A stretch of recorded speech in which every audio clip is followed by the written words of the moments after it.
Hello everyone, a happy Friday to you all. Celtic return this weekend and it's a mouth-watering Saturday night visit to Tynecastle. We'll hear from Brendan Rodgers again with the media later today. We also have the Celtic AGM taking place this morning. Plenty to talk about then, and we'll do that with a legend. Potentially the legend. You're always far Celtic. too kind to me when I come on here, by the way. I just Take back everything I just said. He has interrupted me.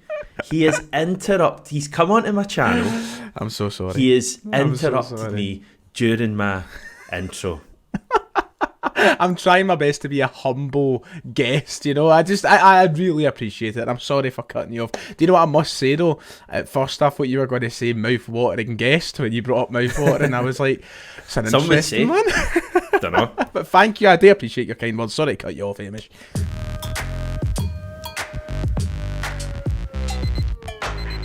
How are things? How's it going with the channel, etc.? You managed to navigate another international break? Oh, well, I think you know just as well as me how difficult the international breaks are. So we've got there in the end. I've kind of got to that point where I've stopped letting them affect me as much. I try and just think, well, do you know what? In a couple of weeks' time, things will be back to normal. I'll take the hit. But no, it's nice to be back on. I'm doing well. And it's nice to be... This is my first time actually on Celtic AM, I think. Is it? It's not. No, You're is wrong. it not? Am We're I just wrong? we're saying before we get started. Had you on... Right. Had you on early March, because I was remembering because I went to Adelaide that weekend, this, isn't it? And had you on, and that was actually before our last visit to Tynecastle, and we all know how that went, so hopefully this isn't a bad omen. If people have been watching the Celtic the Thunder as of late, they will know that my brain has quite frankly turned to mush recently, Hamish. So I do apologise. It's always a one of the ones where I'm like, the spectrum of time is just it's gone, completely gone. I've been doing this channel for nearly a year now, which is crazy. It feels nuts. Like, it doesn't feel like it should be that long. It feels like it's only been a few months, but hey, so time flies, I suppose. Not nearly as long as you. Certainly, people can check out. I mean, for the 0.1% of people who don't know, Ryan118 on YouTube. The biggest Celtic YouTube star, I would say. But anyway, we won't do any more of that. We'll move on. It's been a pretty amazing start to the season, Ryan, hasn't it? You must be loving it just like the rest of us. Oh, of course. There's no two ways about it. It's been a pretty remarkable start to the season when you consider where we were this time last year.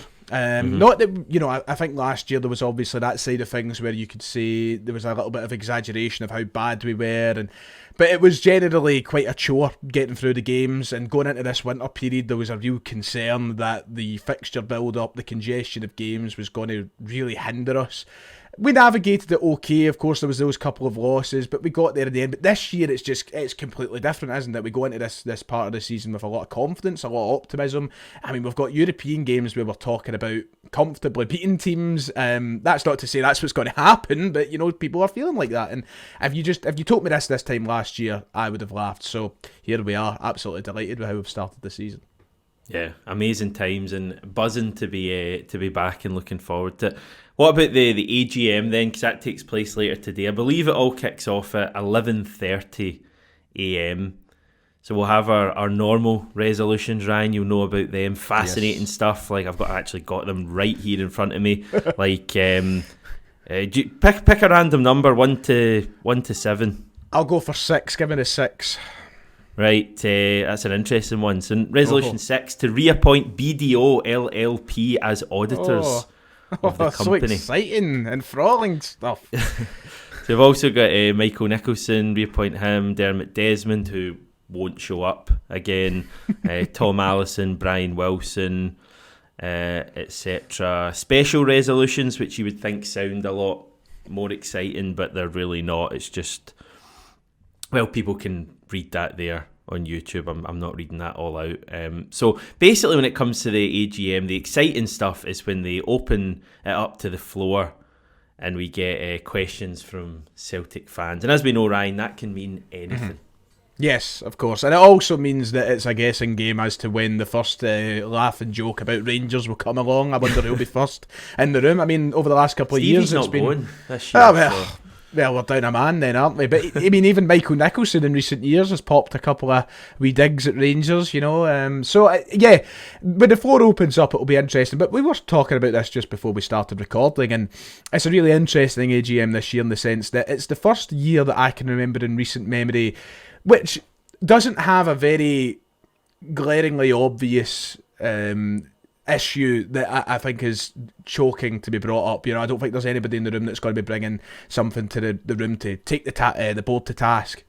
So there'll obviously be a couple of recurring things that we hear every year, stuff to do with, fan forums, season ticket prices, whatever else it may be, the kind of ticket exchange. Day-to-day logistical things at Celtic, whatever. We'll obviously hear about those. But yeah, I think for the first time there's a lot of positivity actually heading into one, and hopefully that means we don't really need to do with any of the embarrassing parts of the show. I can't be bored with that.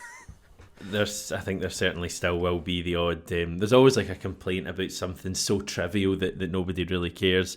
I think you're right. I mean, things are clearly good at the club. I guess maybe looking at recruitment still would still be something I'd want to find out a bit more about, whether we do or not. But finding out a little bit more about the changes that have been made there and what we could see happening, because the summer wasn't good enough. Brendan Rodgers said that openly.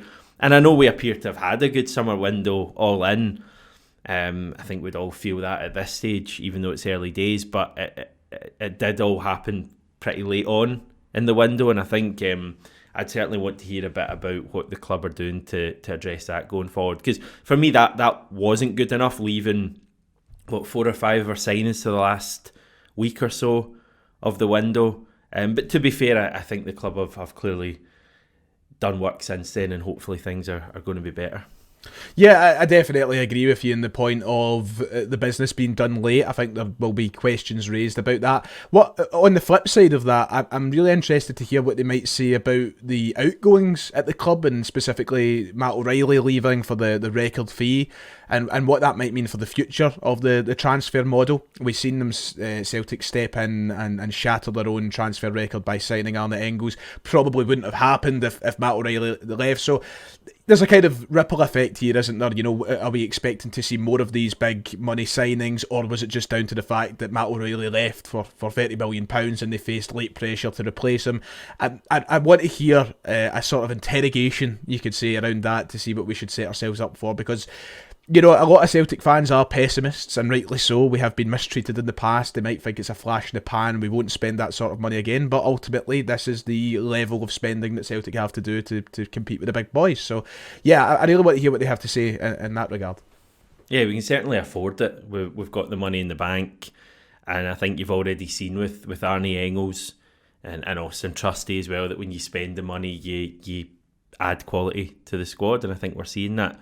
So that'll be fascinating. Do you enjoy the AGM chat and all the stuff that goes with it? You know what? Really, to be honest with you, no, I don't. I really don't. There's bits of it that are interesting, I suppose, and I suppose when it comes to the years where you're a bit, I don't know, when you're on the back foot a little bit, it makes it a bit more exciting. It gives you that wee bit of edge to moan. But you know what? It kind of comes and goes for me. It's right on to the game on Saturday that's the most important thing. So we'll see how it goes, I say. Okay, so that's 11:30 today. I'm sure you'll be able to follow it. I'll cover, if anything major happens, anything interesting happens, I'll cover it on tomorrow's video. Brendan Rodgers will then speak to the media later today, potentially suit and tie. Maybe. I think that often happens. First time in 2 weeks he'll have spoken to the media. He did speak to Celtic TV yesterday. He said the group will be all together again on Friday, so it's always a wee bit fragmented over the course of this period with so many players away, but thus far they're all back healthy and we hope that will stay the case come Friday. So everyone appears to be healthy. Right, now we need to find out about Adam Ida, I guess, because he missed international duty. What are you thinking for the team for Tynecastle then? Your team. Yeah, I'll give you, but the whole 11. You just want the whole 11. Just seven of them. Just give me seven. What I will say is I don't expect many surprises. We did kind of touch on this earlier on in our podcast. I think that I've seen a lot of discussion about maybe bring Luke McCowan in or whatever and rotate a few players. I really don't see him doing that, and I don't see why he should do that either. So my 11 is pretty bog standard. Kasper Schmeichel, of course, Alistair Johnson, Cameron Carter-Vickers, I suspect, will be back in the starting 11. I think they'll try that partnership again between him and Austin Trusty. I think they should. The left-back position is probably where most conversation comes, but I'm going to put myself out there and say Alex Bally to start at left back. Midfield three of Callum McGregor, Arnie Engels, Rio Hatate, and a front three of Nicholas Kuhn, Kyogo, and Dyson Maeda. Now I know a lot of people are bringing up the prospect of the Japanese lads having a bit of, I don't know, flight problems, you know what I'm saying. I don't think there's got to be much of a worry there. I think all three of them will start, so that's why I've gone with that team. Right. I think certainly Kyogo and Maeda would want to start. I've been kind of going to and fro about Hatate because I don't know, like part of me looks at it and just wonders if it might be a game for Bernardo. Like Hatate's obviously been playing very well recently. He's obviously had big moments at Tynecastle in the past. He scored that brilliant goal soon after he'd signed for us. But I just wonder if maybe, for that kind of match, but it's going to be pretty frantic, a wee bit more physical presence might be decent and get Bernardo in alongside Engels and McGregor behind him. And you then have a fresher Hatate for Club Bruges where he 100% starts for me on Wednesday night. So that's what I would do, I think, although I'm really not going to be complaining if Hatate's playing. At left back, I've got Greg Taylor in. You've got Taylor. I had a feeling you'd go with Taylor. And I've actually got Taylor in for Bruges as well. Have you? And then I think maybe Vi comes in for Ross County after that. I don't necessarily know if that's what I would do, but I think Brendan Rodgers, I think when the big games come around at this point, he still wants to go with Taylor. We saw that against Leipzig. Mm-hmm. I know that Vi started against Aberdeen, didn't he? But Taylor was still kind of coming back from injury. But I think Taylor will start these two games, and then I think Ross County at the weekend, you might see a few changes, Vi coming in. Yeah, I definitely agree with Taylor for Wednesday. I could see him starting in the Champions League game. And I guess, you know what, especially with the midfield, this is the really fortunate position that Celtic have put themselves in. I know there's a couple of areas where we're still maybe lacking. I still worry about what would happen if Nicholas Kuhn and Dyson Maeda were to suddenly pick up a knock, for a substantial length of time. Touch wood, doesn't happen. But, I can talk to you about Hatate or Bernardo with a smile on my face, because whether any of them start, I don't really care, because they're both great players and they both offer something different to the game. I think the reason I lean more towards Hatate is just to maybe get those minutes in his legs ahead of the Bruges game, to make sure there is no sort of adjustment coming back from Japan. And the only reason I maybe go for Valley is because, as I said, I see Taylor starting on Wednesday, and maybe it's a chance to try him out. But we're spoilt for choice, Hamish. I think that's the main message. We're spoilt for choice right now, which is good. Yeah, it's really harsh on Bernardo that he's not playing more, because he's a hell of a player, and he's been brilliant since he joined. What about Hearts? What are you expecting? Struggling this season. I think they have picked up a little bit under Neil Critchley, and it's always tough at Tynecastle, isn't it? Yeah, of course, it's one of those tricky places to go.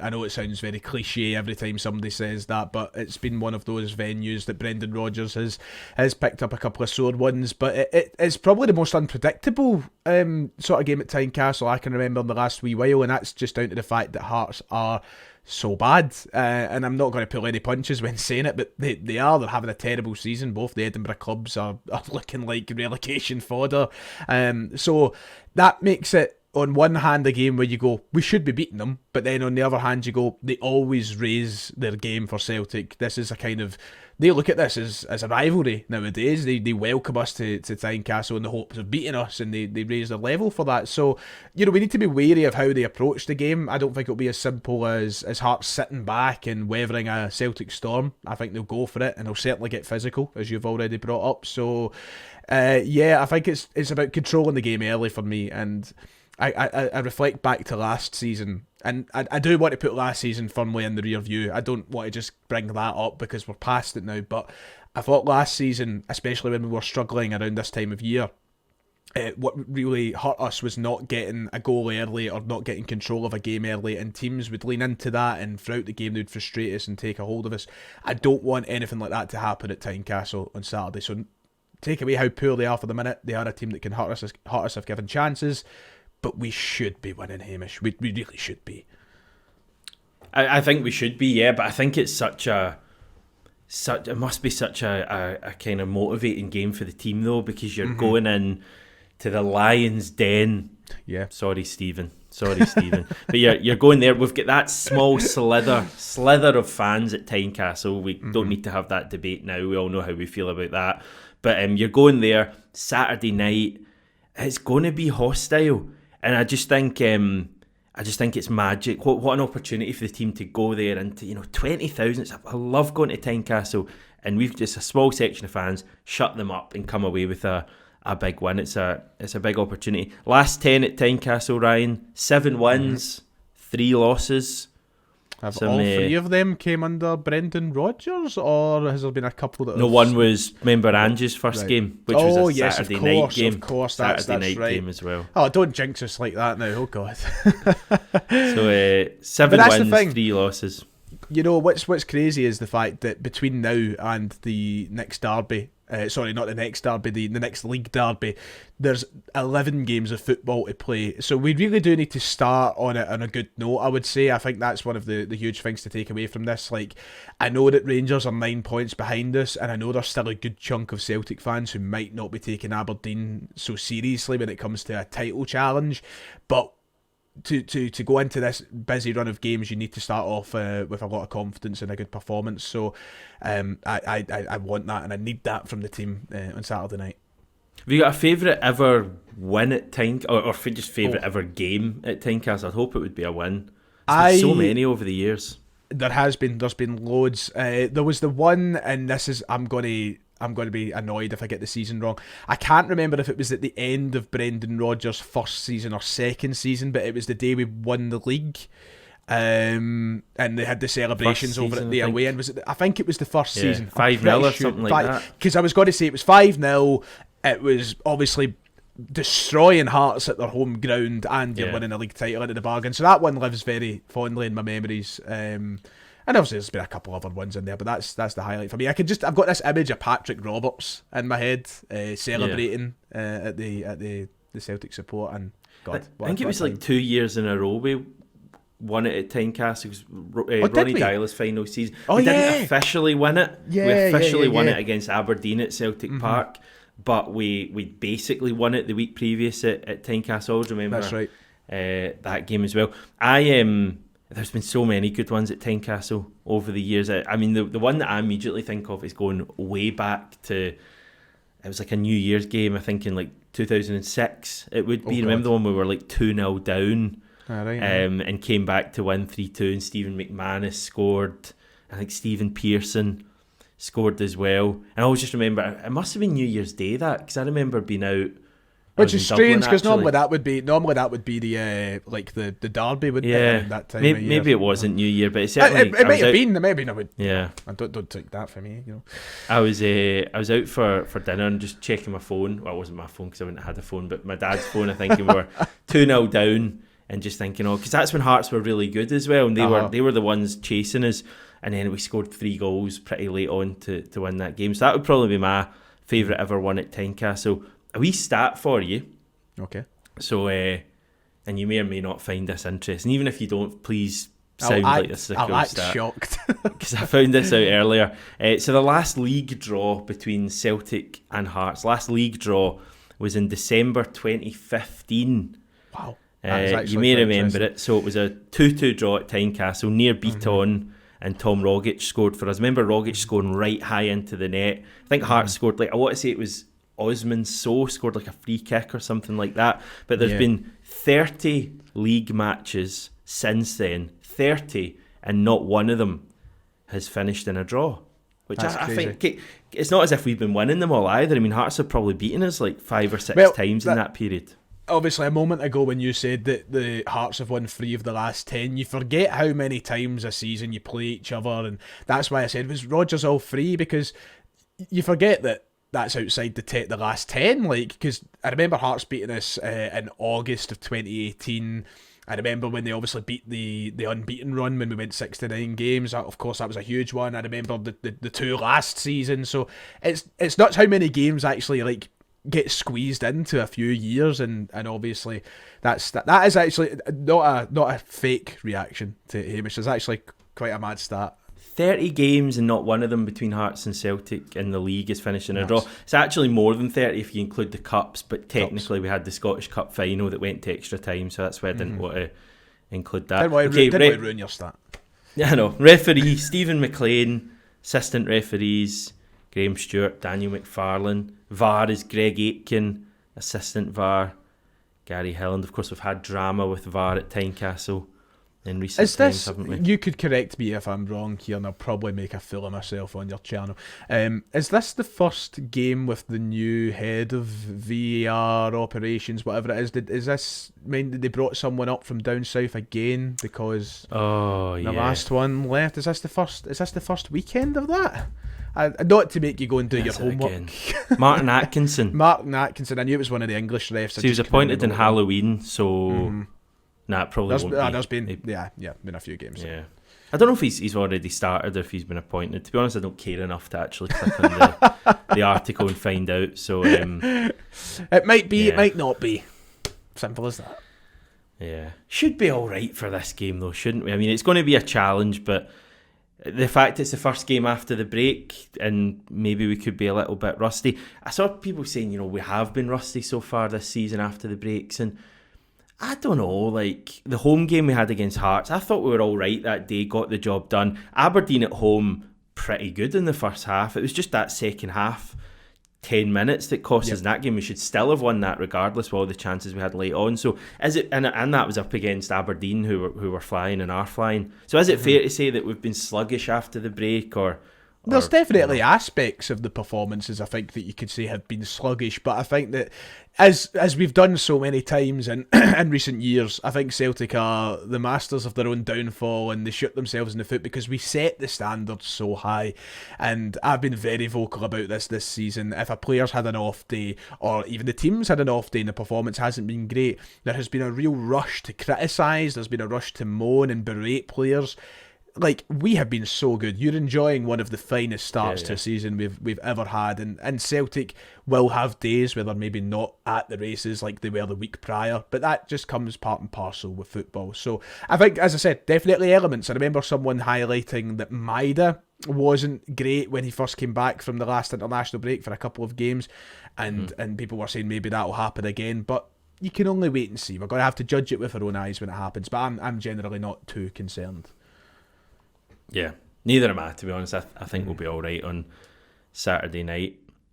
We won't get you on to chat about the European stuff, so I should probably ask you just how you're feeling about the Champions League. And I know we're one game at a time, and I know people always like to point out keep it one game at a time, and we do that generally. But Club Brugge coming up, looking forward to that one. What an opportunity. Listen, this is... I mean, I feel like I've said this about a couple of the games in recent memory, but this is genuinely one of the biggest games I can remember at Celtic Park for the Champions League. And I know people might say, oh, it's only Bruges. You can't say that about Bruges, and certainly opposition fans will say that. Tough game, and also you think about the fact if Celtic win this game, we are in a very, very, very good position. Not only are we talking about getting in that top 24, but the conversations will start about, can we push for the top 8? People will raise that. So, listen, it's a huge game. It's a massive game. And listen, I just want to win. By any means necessary, win. And I'm confident we can. So I relish that. And I think the atmosphere will be unbelievable. So, bring it on, is what I say. It's just such an exciting period. I was looking at the fixtures, and I think the following midweek we go to Pittodrie in the league, and that's going to be amazing. You've got the cup final not far away, and Zagreb away coming up. I'm just laughing at the alternate universe where, and who knows, it might be this universe, but I'm laughing at the alternate universe where Celtic make a royal, or they just mess it up, and they lose the cup final, they go to Europe. Let's not manifest it. Let's forget I said anything. Oh God, I don't think that's going to happen somehow. Nah, I don't. Okay, anything else, Ryan? Anything else you want to go off your chest? Where people can find you, just by searching Ryan118, probably even Ryan Celtic, or maybe even just Ryan, and they'd find listen, there's a few famous Ryans out there. I think Ryan Reynolds might pop up first, but they know where to find me. They'll hear my ramblings. I'm really looking forward to getting this international break put behind us and moving on with the season, because things are looking good, and as the famous song goes, things can only get better. Who sings that? I can't remember. I cannot remember for the life of me. you didn't. You looking up now? Dream. That's the one. Dream, Northern Irish musical group. It's one of those one-hit wonders, I think. Is it? I've certainly never heard of them. Anyway, what a way to finish, Ryan. It's been lovely to have you on again. So thanks very much, and everyone check out Ryan118, the Celtic, the Thunder, etc. Thank you. Okay. I appreciate being on.